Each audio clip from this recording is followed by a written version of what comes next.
आज की वीडियो में हम एसआई पद्धति और एमटीएस और सीजीएस में डिफरेंट को समझेंगे। फर्स्ट टॉपिक है एसआई पद्धति।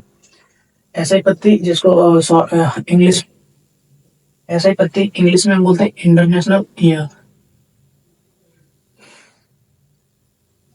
एसआई पद्धति जिसे हम इंग्लिश में कहते हैं इंटरनेशनल सिस्टम मेथड। इसकी शुरुआत जो 1960 में हुई, जिसमें 7 राशियां थी। फर्स्ट थी लंबाई, जिसका एसआई मात्रक है मीटर। जो सेकेंड राशि थी द्रव्यमान, जिसका एसआई मात्रक है किलोग्राम। तीसरी थी समय, जिसका एसआई मात्रक था सेकेंड। चौथी थी विद्युत धारा, जिसका एसआई मात्रक एम्पियर। पांचवी थी तापमान, जिसका एसआई मात्रक केल्विन। छठवीं थी ज्योति तीव्रता, जिसका एसआई मात्रक था कैंडला। सातवीं थी पदार्थ की मात्रा, जिसका एसआई मात्रक मोल है। और एक मोल बराबर 6.022 इंटू 10⁻23।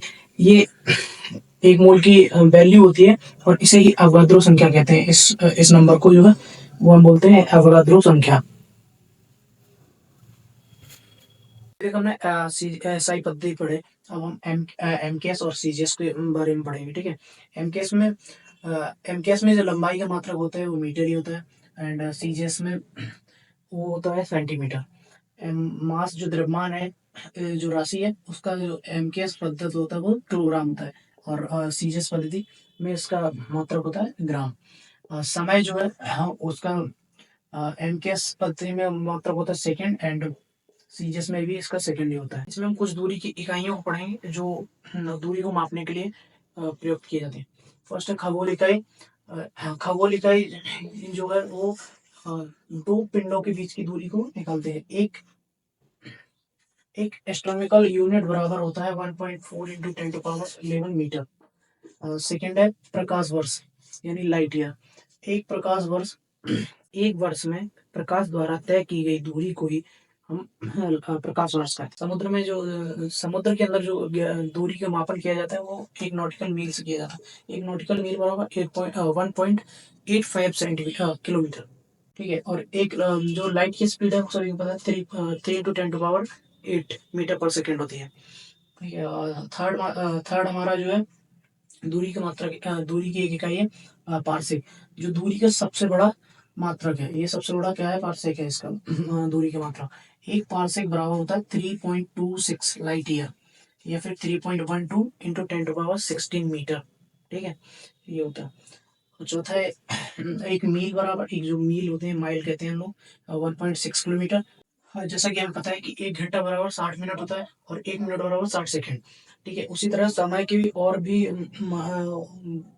मात्रक होते हैं, जैसे हमें दिन रात का पता, ऋतु का पता, और अ, महीने का पता लगता है कि कब मंथ खत्म हुआ है। ठीक है। तो एक है हमारा सोलर डे। सोलर डे क्या होता है कि पृथ्वी जब अपने अक्ष पर एक घूर्णन पूर्ण करती है जो 24 घंटे में, उसी को हम सोलर डे कहते हैं। सोलर डे से हमें दिनों रात का पता चलता है कि कब रात हुई कब। सेकेंड है सोलर ईयर। सोलर ईयर से हमें अपनी ऋतुओं का पता लगता है। ठीक है, कि सर्दी है, गर्मी है, बरसात है। जब पृथ्वी जो हमारी है, पृथ्वी वो सन का एक पूरा चक्कर कर लेती है। जब पृथ्वी एक पूरा चक्कर हमारे सन का कर लेगी, तब इसी को हम सोलर ईयर कहते हैं। सोलर ईयर बेसिकली क्या होता है कि 364 बाई 1/4 का एक एक ईयर होता है। और जो 1/4 है, इसी के चलते हमारे 4 साल के बाद एक लीप ईयर बन जाता है, जो 360 से डेज का होता है। थर्ड है लूनर मंथ, जिसको हम चंद्रमास भी बोलते हैं। इसी से हमें शुक्ल पक्ष और कृष्ण पक्ष का पता लगता है। ठीक है। तो जब हमारी जो अर्थ है, अर्थ के जो हमारा उपग्रह है मून, वो एक पूरा राउंड पूरा करता है उसका, तब हमें पता चलता है कि शुक्ल पक्ष या कृष्ण पक्ष। जो अर्थ का जो चक्कर, जो मून अर्थ का चक्कर लगाती है हमारे, तो वो 27.3 दिन में लगाती है। ऐसा इसे समझें कि कब अमावस्या होती है, क्या पूर्णिमा होती है। ठीक है। जब चंद्रमा निकलती है, फिर वो ढलती है, तब वो शुक्ल पक्ष होता है, उस टाइम पूर्णिमा होती है। ठीक है। जब वो मतलब बिल्कुल नहीं दिखती, तब अमावस्या है। उसके बाद कृष्ण पक्ष चालू होता है, जब तक 15 दिन के बाद, ये 15-15 दिन बाद आते रहते हैं। 15 दिन बाद फिर पूर्णिमा होगी, फिर अमावस्या होगी, फिर पूर्णिमा होगी, फिर अमावस्या होगी, कृष्ण पक्ष शुक्ल पक्ष चलते रहेंगे। नेक्स्ट, दाब की डेफिनेशन को हम उसके फॉर्मूले से ही निकालेंगे, ठीक है। तो जो क्षेत्रफल है, प्रति इकाई क्षेत्रफल लगने वाला बल ही, प्रति इकाई क्षेत्रफल पर लगने वाला बल ही प्रेशर कहलाता है, यानी कि दाब कहलाता है। इसका मापन हम बैरोमीटर से करते हैं और इसकी इकाई जो है पास्कल है। सेकेंड है चाल। चाल को भी हम अब दूरी इसके फॉर्मूले समझेंगे कि प्रति सेकंड में तय की गई दूरी ही चाल कहलाती है, ठीक है। पर सेकंड में जो दूरी तय की जाती है वही चाल है।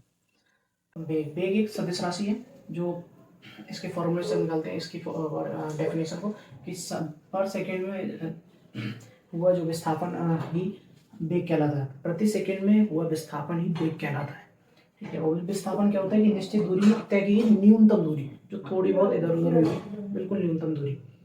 फोर्थ है त्वरण। त्वरण एक सदिश राशि है। त्वरण का मतलब देखो उसी फॉर्मूले से निकालते हैं कि समय के साथ साथ वेग में परिवर्तन है। समय के साथ ही वेग होता है v1 v2 आगे होता है, तो इसी में जो परिवर्तन है वेग में उसी को हम कहते हैं त्वरण। और तो इसका मात्रक जो होता है मीटर पर सेकंड स्क्वायर होता है।